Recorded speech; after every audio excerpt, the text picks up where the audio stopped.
श्रीराम समर्थ. प्राध्यापक के.व्ही. बेलसरे लिखित सद्गुरू श्री ब्रह्मचैतन्य गोंदवलेकर महाराज यांच्या चरित्रामधील पुढील भाग.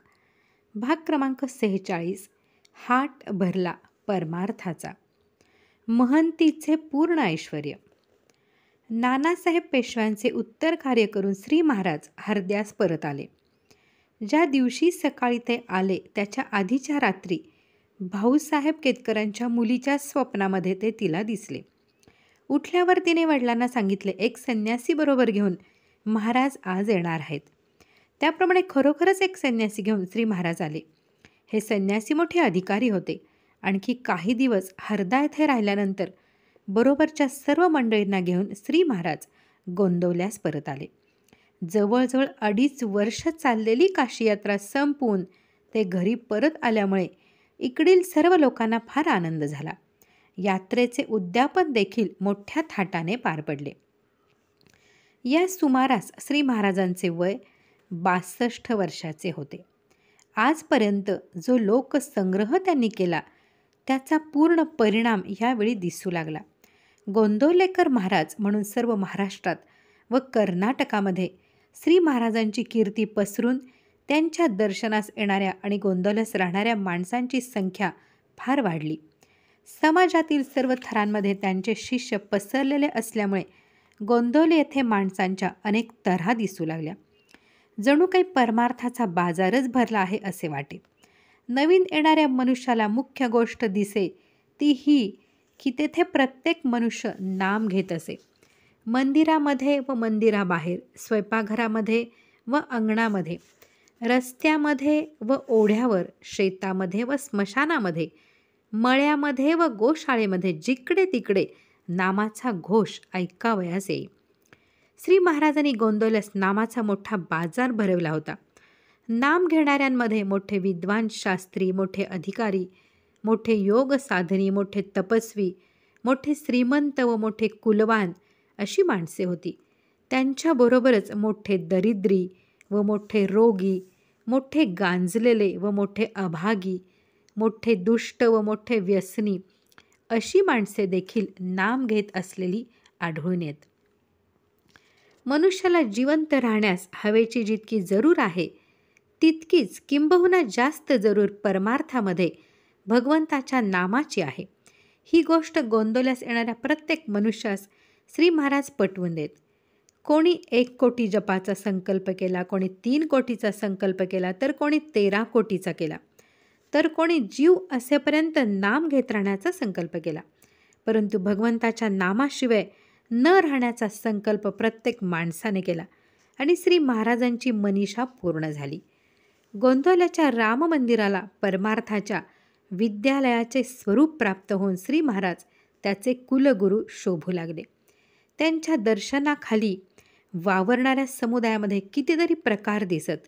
स्त्री पुरुष, लहान व मोठे, गरीब व श्रीमंत, अडाणी व विद्वान, सुधारक व सनातनी, सात्विक व तमोगुणी, आळशी व उद्योगी, वाचाळ व मौनी, रागीट व शांत, बद्ध व सिद्ध, व्यसनी व शीलवान, संन्यासी व संसारी, मराठी व कानडी, सुवासिनी व विधवा, रोगी व धडधाकट, साधक व चोरटे, चक्रम व विचारी, लोभी व त्यागी, जहाल व मवाळ, निंदक व चाहते, कृतघ्न व कृतज्ञ, स्वार्थ साधू व रामसाधू अशी सर्व माणसे श्री महाराजांच्या आश्रयाखाली राहत होती.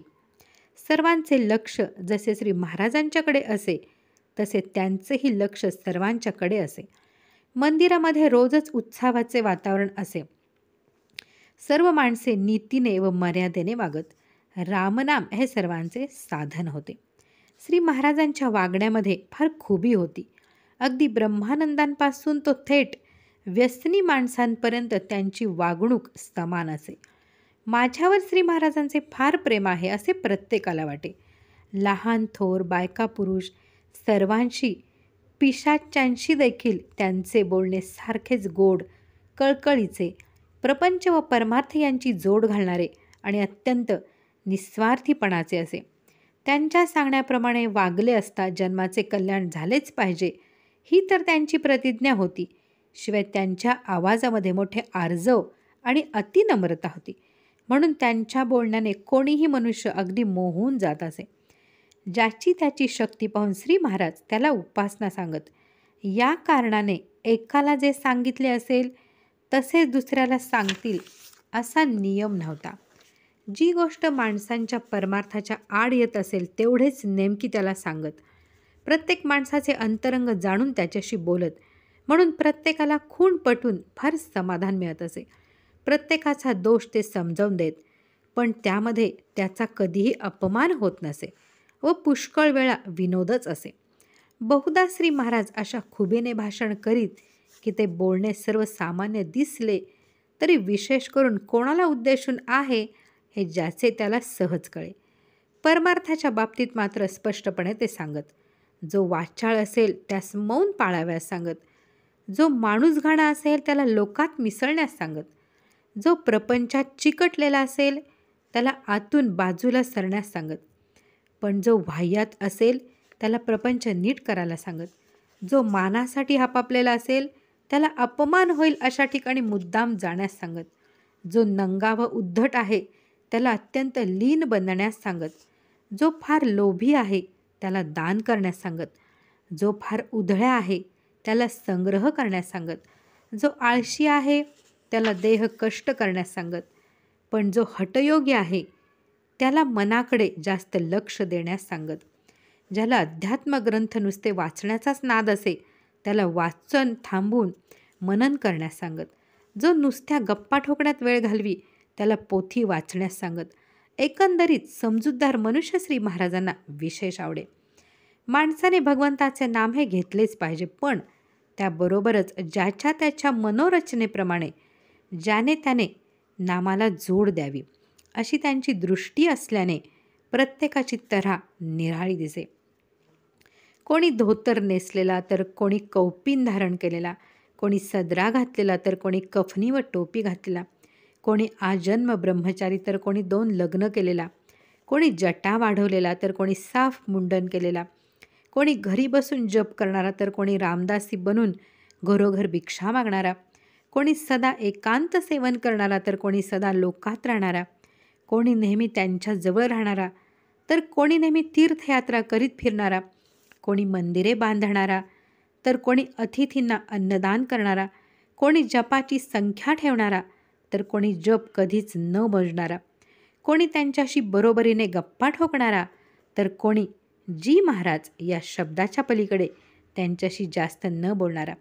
असे साधकांचे अनेक नमुने गोंदवल्यास पाहावयास मिळत. श्री महाराजांच्या संगतीमध्ये अनेक लोक बद्धाचे साधक झाले. काहींना खरे वैराग्य प्राप्त झाले, काही थोडे दीक्षाधिकारी बनले आणि आणखी थोडे परमपदाला पोचले. परगावाहून येऊन जाणारे लोक देखील या कालामध्ये गोंदवल्यास बरेच दिवस राहू लागले. शिवाय तेथे कायम राहणारीही काही कुटुंबे होती. त्यापैकी काही फार गरीब असल्याने श्री महाराज त्यांचा संसार चालवीत असत. ज्यांच्यावर संकट कोसळले व ज्यांनी त्यांना हाक मारली त्यांच्याकडे आधी धाव घ्यायची हा श्री महाराजांचा देह स्वभाव होता. दुर्गुणाच्या पायी स्वतःचे प्रापंचिक व परमार्थिक नुकसान करून घेणारे लोक पाहिले म्हणजे त्यांना चैन पडत नसे. अहंकार अथवा अभिमान हा सर्व दुर्गुणांचा राजा व मूळ आहे असे ते नेहमी सांगत. म्हणून चहाडी, चोरी, परनिंदा, परापमान, व्यसन, कर्मटपणा, मारामारी वगैरे अपराध बऱ्याच वेळा ते पोटात घालीत. परंतु ज्याला अहंकार चढला त्याला लगेच प्रायश्चित्त दिल्यावाचून कधी राहत नसत. अंतःकरण न दुखवता दोष दाखवण्याची मोठी कला त्यांच्याजवळ पूर्णत्वाने वास करीत असल्याने गोंदवल्यास येणाऱ्या व तेथे राहणाऱ्या अनेक लोकांचे, स्त्रिया व पुरुष या दोघांचेही काम, क्रोध, लोभ, दंभ, मत्सर, द्वेष, चोरटेपणा इत्यादी दुर्गुण श्री महाराजांनी नुसत्या प्रेमाच्या जोरावर सोडवून दाखवले. इतका समाज एके ठिकाणी राहू लागल्यावर बाहेरचे काही लोक मंदिरामध्ये चोरी करण्यासाठीच गोंदवल्यास येऊ लागले. एखाद्या माणसाची मौल्यवान वस्तू हरवली म्हणजे श्री महाराजांच्याकडे त्याची कागाळी जायची. श्री महाराज कोणास न सांगता ज्याने ती वस्तू नेली असेल त्याच्याकडे एकटे जायचे. त्याला ते सांगायचे, अहो हे पहा, इथे राम उभा आहे. तो सर्व पाहतो. म्हणून तुम्ही ती वस्तू घेतली आहे हे नेमके मला कळले. हे तुम्ही काय करता? कोणाला हे कळले तर तुम्हाला कोर्टात जायची पाळी येईल आणि शिक्षा होईल. असे वेड्यासारखे करू नये. ती वस्तू माझ्यापाशी द्या. मी ज्याची त्याला ती देऊन टाकीन आणि कोणाला सांगणार नाही. तुम्ही पुन्हा असे करू नका. नामस्मरण करा. रामाला शरण जा. राम तुमचे कल्याण करील. असे म्हणून ती वस्तू त्याच्यापासून घेऊन घेत आणि मला सापडली असे सांगून ज्याची त्याला ती देऊन टाकीत. त्या चोरट्याला पोटभर जेवण घालून मोठ्या प्रेमाने ते निरोप देत. आपल्याकडे येणाऱ्या प्रत्येक मनुष्याला श्री महाराज जेवायला घालीत.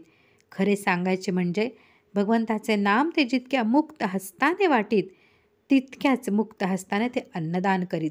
बद्ध असो वा सिद्ध असो, मुमुक्षू असो वा साधक असो, 16 सनातनी असो वा बेछूट सुधारक असो, मोठा वैदिक शास्त्री पंडित असो वा अडाणी खेडवळ शेतकरी असो, जगात नाव गाजलेला प्रसिद्ध असो व अप्रसिद्ध असो, राजासारखा श्रीमंत असो व भिकाऱ्या इतका दरिद्री असो, लहान मूल असो वा 100च्या जवळ आलेला म्हातारा असो, स्त्री असो वा पुरुष असो, रामापुढे आपल्या संपत्तीचे दान करण्यासाठी आलेला असो वा लोकांच्या वस्तू चोरून नेण्यासाठी आलेला असो, त्यांची स्तुती करणारा असो वा निंदा करणारा असो, धडधाकट असो वा रोगाने पछाडलेला असो, सुखी असो वा दुःखी असो, इतकेच नव्हे तर स्वतःला जपणारा असो किंवा विष घालण्यास सिद्ध झालेला असो, या सर्व लोकांना श्री महाराज पोटभर जेवायला घालीत. अन्नाने बुद्धी तयार होते म्हणून प्रेमाने केलेला आणि प्रेमाने वाढलेला रामाचा प्रसाद, भात, भाकरी, आमटी मंदिरामध्ये येणाऱ्या प्रत्येक माणसाने खाल्ला पाहिजे. त्याने बुद्धी शुद्ध होण्याला फार मदत होते असे ते नेहमी सांगत. रामराज्यामध्ये कोणी उपाशी राहता कामा नये हे जसे योग्य तसे गोंदवल्यास त्यांच्याकडे येणाऱ्या माणसाने उपाशी राहता कामा नये याबद्दल त्यांचा फार तीव्र कटाक्ष होता. बाहेरचे नवीनच आलेले लोक पुष्कळ वेळा भिडस्त, आळशी किंवा विसरभोळे असत. हे लोक जेवणाची पाने मांडून असता आपणहून यायचे नाहीत. अशावेळी श्री महाराज सर्वांना कोणाकडून तरी बोलावून आणीत किंवा काही वेळा स्वतःच बोलावून आणण्यास जात. सर्व मंडळी बसल्यावर देखील जर एखादा मनुष्य चुकून राहिला तर अरे तो अमका कुठे आहे असे नेमके विचारीत आणि त्याला घेऊन येण्याची व्यवस्था करीत. अन्न सर्वांना अगदी एक असे. पंक्ती प्रपंचाची त्यांना फार चीड होती. राळ्याचा भात, जोंधळ्याची किंवा बाजरीची भाकरी आणि तिखट आमटी हे साधारणपणे रोजच्या रोज जेवणाचे पदार्थ असत. सणावारी किंवा उत्सवामध्ये तांदळाचा भात, भाजी व एखादे पक्वान्न असायचे. डाव्या उजव्या बाजूला सर्वांची पाने असून श्री महाराज स्वतःमध्ये पण एका टोकाला जेवायला बसत. रामाला नैवेद्य दाखवलेले पान श्री महाराजांना मांडीत. स्वतः जेवायला बसण्याच्या अगोदर रामाचा प्रसाद ते प्रत्येकाला थोडा थोडा वाढीत आणि उरलेला प्रसाद आपण खात असत. त्यांचे जेवण एकंदरीत फार थोडे असे. बाजरीची भाकरी व आमटी किंवा पिठले ते मोठ्या आवडीने खात. त्यातल्या त्यात भाकरी जर आदल्या दिवशीची शिळी असेल तर ती त्यांना अधिकच आवडत असे. यातील पुढील भाग आपण पुढे पाहूयात. श्रीराम जय राम जय जय राम.